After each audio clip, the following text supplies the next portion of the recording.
Dnes vrátime sa do školy. Dneska je 9. januára a idem do Prešova. A to znamená, že mám pripraviť veci,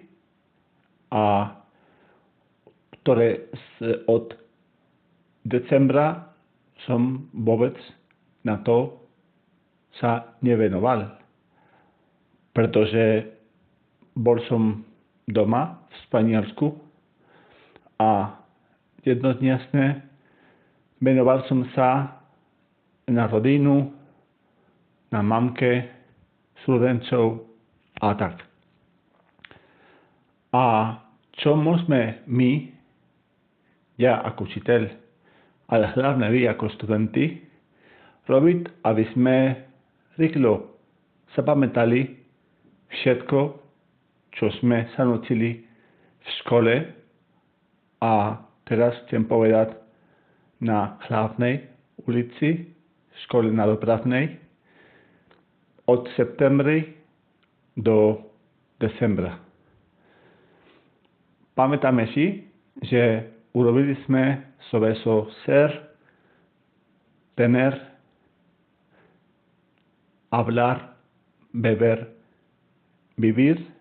To sú pravidelné slovesa v opýtanom čase a tiež sloveso estar, aj, a nie som si istý, či sme už urobili niečo o nepravidelné slovesa.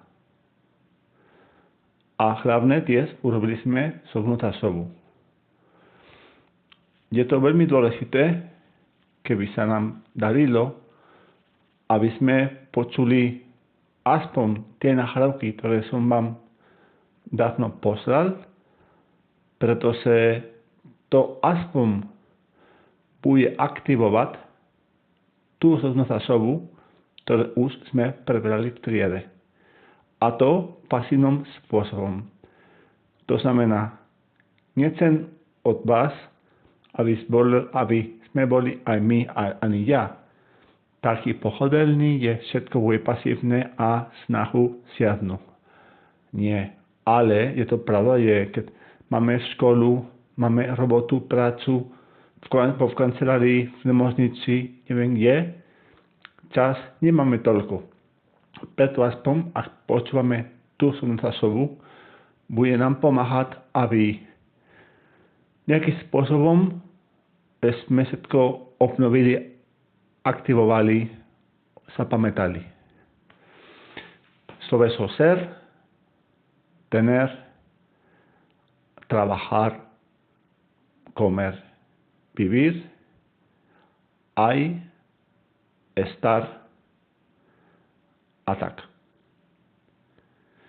Ak máte otázky, opýtajte sa. Ja som tu pre vás. Som rád, že rozumieme sa, aspoň, že chcete sa naučiť po španielsky, to je hlavné. A najdôležitejšie pre mňa je, aby ste boli spokojní, zatiaľ čo urobíte pokrok. Ďakujem veľmi pekne a uvidíme sa.